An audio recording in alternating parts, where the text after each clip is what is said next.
a call from Dan, him in Canada. And I really want to talk to him because he thinks he's seen ghosts and he wants to know how to collect credible evidence. Okay. Hi, Dan. How are you? I'm doing well. Thanks for taking my call, guys. Well, thanks for calling. So what type of evidence do you think are you looking for? What? Well, I know I know I see. Back up a second. Sure. Go ahead. So I am not sure what I've seen, but I've been assured that I'm going to be spending time with a family member in a house that is haunted. Okay. And the house is haunted, not the family member, just to clarify. Well, I don't really know how it works. So that's a good question. Okay, all right. I was trying to joke, but you're right. We could be the family members that are haunted.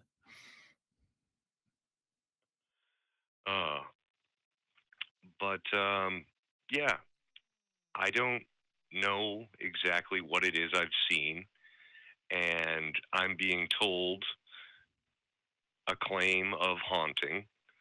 So how do I go about doing something non-wooey?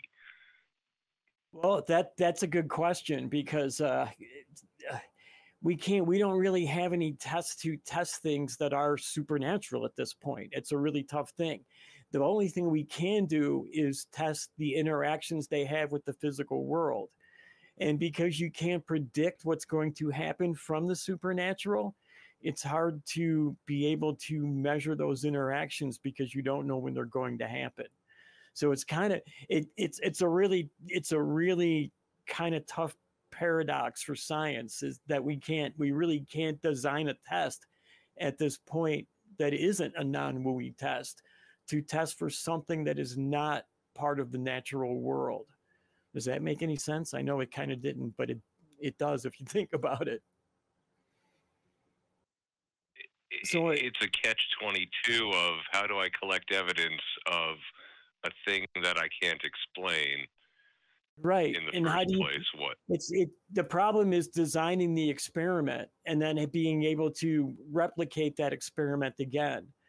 And one of the big problems is that even though you might be able to replicate that experiment again, somebody is not going to be able to replicate that in another environment on the other side of the world. And that's one of the things that we base science on, is the ability to do that. Is that if I do an experiment here, somebody in, say, Germany can do the exact same experiment and get the same exact results. And we can't do that with this. Or even the same person coming to the haunted house, let's say there was only one haunted house on the planet.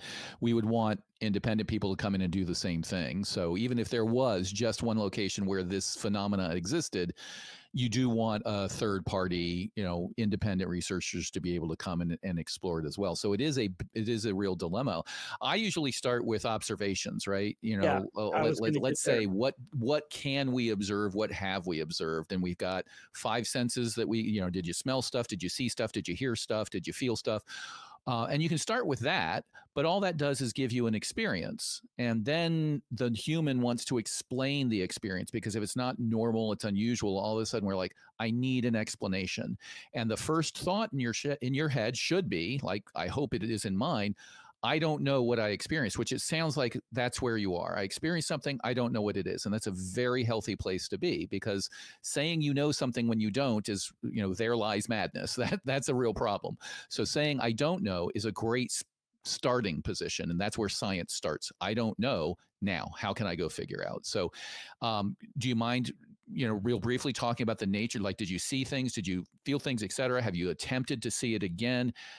That's usually the next step. Is I had this experience, let me try to reproduce it. If I can reproduce it on demand, now we've got something where I might be able to pull third-party observers in and experience it as well, and then continue to investigate. So do you mind relaying, if you can, real briefly, what you experienced? Yeah. I saw a figure out of the corner of my eye, and when I went to look at what I thought I saw, I didn't see anybody there, but I was told that there are ghosts in this place. So this is going to sound like a silly question, but do you have long hair? No.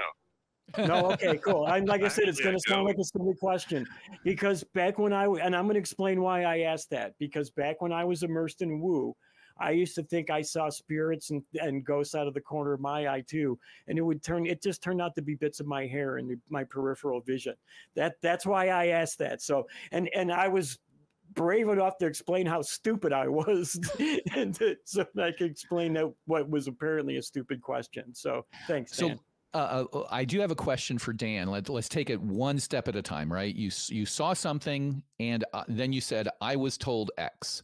I'm going to put on my lawyer hat a little bit, because the rules of evidence are the rules of evidence for a reason, like for court. Like, could you have said that in court?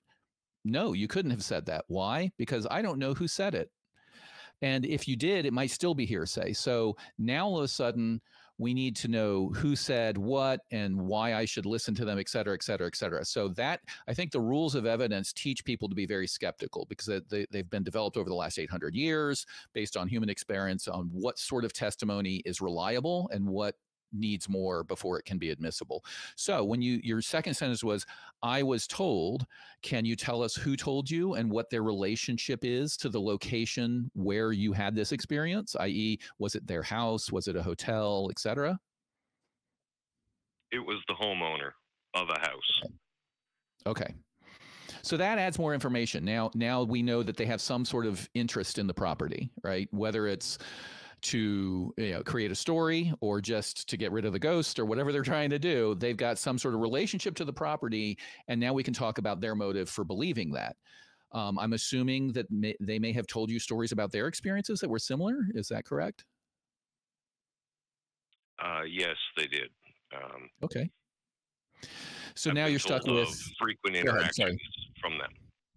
Okay. And now you're stuck with saying, okay, where do I go with this? Do I laugh it off and just say, oh, that's crazy Bob, he thinks he's got ghosts, or wow, I had a similar experience?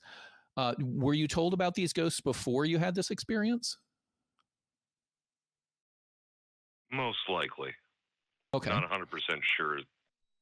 Okay. So if I were being open-minded, I would be aware of the human tendency to the power of suggestion, so to speak. If I was told about a haunted house, I'm more likely to interpret things that are a little unusual. The door opens suddenly, I hear a bang, whatever it may be. I'm more likely to attribute that to something than if nobody had ever told me that this house was haunted. I'm not saying that's what happened. I would just, you asked how to research this, I would keep that in mind as well. And then if the homeowner's amenable, I would start talking to them about reproducing this experience. And I'm guessing that we will go to where Kelley was, which is, oh, you can't do it on demand. It just kind of happens. And that's where you sort of have to throw up your hands and be like, okay, there's a million things it could be. One of them might be some sort of supernatural thing, but until we have any more information, everything else by definition is more likely than a supernatural. Yeah. I'm not sure how. Functionally aware of that, but I'm not sure how you can design that experiment either. Like the prayer experiment, which was one where they kind of experimented on something that was like that, but they were measuring the effect that it had in the physical world. Did the person actually get better from the prayer, or did they get worse? So we had some kind of a guideline to look at, and I'm not sure what we can do with your problem to make that experiment happen. And that's the problem. So I'm not sure that we can actually design a good experiment at this point in time. I'm not saying that science could never do it, but at this point in time, I'm not sure that we can do that. Another good way to, sorry, go ahead, Kelley. I was about to say that's why you see all these ghost hunters with all their weird scientific equipment and stuff, and I don't know what they're doing really. They're just going out there and having fun or something. And I have known a couple of ghost hunters that did that stuff, and they certainly had fun doing what they were doing, but I don't know what they were figuring It's out. like going with it. fishing, right? You don't care if you catch any fish. You're just hanging out with your friends. Yeah, I was right. literally going to actually mention right then ghost hunting shows, because in the history of dozens of ghost hunting shows going to known quote unquote haunted houses, we've never had anybody come back and say, I got it. Here's the evidence. Where's my Nobel Prize for proving the supernatural? And they've got cameras everywhere. They've got recordings everywhere. And they typically will have to slow things down and pick up vibrations in the air. And they try to make it sound like something else. So you could do some ghost hunting, set up cameras everywhere, set up recordings everywhere. And if you can have a reliable, reproducible phenomenon, then you've got a phenomenon. Hey, there's this light appears on this camera. The air vibrates and I'm hearing it in this microphone. What's the explanation? Well, I still don't know that. That's what experiments are for. That's what Kelley's talking about. I can capture an image, I can capture sound, I can capture a smell, maybe even with some devices. But when we go to explain the cause, that's a problem. And if it's not reliably reproducible, then you're going to start playing games with the owner of the house. It's sort of like the invisible pink unicorn. Oh, well, I'm going to go look at the pink unicorn. Oh, he's invisible. Oh, well, then I'll just measure the volume of air in the room. Oh, well, the air goes right through the unicorn. And you just excuse after excuse after excuse until there's nothing to measure. You can keep coming up with excuses as either the owner of the house or just not even maliciously, he just may be interested or have concluded it's a ghost, and then he will keep making, or he or she will keep making excuses.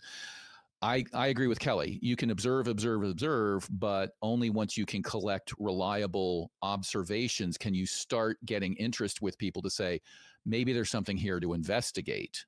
But the first task is capture some observations. And if you can't, then you're sort of left with every other failed ghost hunter show on the planet. You can try to capture some videos. Of course, a lot of people aren't going to believe them. My son is currently working at a building that's haunted, supposedly, and I just watched a couple of videos from that happened with. It was one photograph and one video, and the photograph was really nothing. It was nothing, but the video was kind of interesting because not only did a door fly open, but you could actually see the handle turn on the door before it flies open, and it was an empty closet behind the door, so you can actually see that on the video too. So that was kind of interesting. But I don't know how we would prove what the cause of that was just from watching that video. But getting that video was at least a start, right? We can at least, we're at least showing that there's some effect happening, even if a lot of the people who watch that video aren't going to believe that it was real anyway. They're going to think it was faked in some way. So, but that's a start. Like as cross-examiner said, observing it is a start, and you've got to keep, unless you keep notes, you're just screwing around. It's not science. Right. You got to keep notes, right? Write it down. So that's the big thing. And that's about the best advice I can give you at this point. Is there a particular relationship with you and the homeowner? I'm kind of curious about that aspect. Does this experience make it uncomfortable to interact with the homeowner? Are they pushing this belief, or where's that relationship sitting? Just being purposely vague, but it's a family member. I have a good relationship with them. Okay. The whole ghost thing came up in conversation. Understood. Yeah. So you have an added possible, you tell me if there's discomfort when this topic comes up, maybe? Are you uncomfortable when they discuss it? No. Okay. I'm all right. Curious. Perfect. Mm-hmm. All right. Wonderful. So you don't have any negative effects there. There's no like, oh, Aunt May keeps talking about her haunted house at the Thanksgiving table, which is, can really affect your life. So if it's not really affecting you negatively, then I would continue down your path of like, okay, I'm curious. I've had this experience. I can't explain it. Maybe I can try to experience it some more and capture those observations in some way. If the homeowner is willing and interested, they might go along with it and let you start experimenting not experimenting, but start capturing data, and then you can start to form an experiment. And you may learn, oh, this happens when this particular warning alarm goes off in the AC unit and it reflects off of that mirror over there and it creates a little blink in your eye, or it may be a ghost. But the only way you can find out is start gathering data. Yeah. At least try to, if we can at least figure out what the physical effect is, then maybe we can start figuring out why that effect is happening. So, but we've got to document that the effect is happening to begin with. So, but I'm really curious. I mean, I'd love to hear about the journey of it. So, I mean, I hope you call back and let us know. Well, you'll be the first to know once I got something on video. But Awesome. yeah, I will be spending some time with this family member, so I'm looking forward to the unknown. Absolutely. When you get that video, send it to me at TV at atheist-community.org. I'd love to see it. And look, there's the email address right there below us right now. It was perfect. Yeah.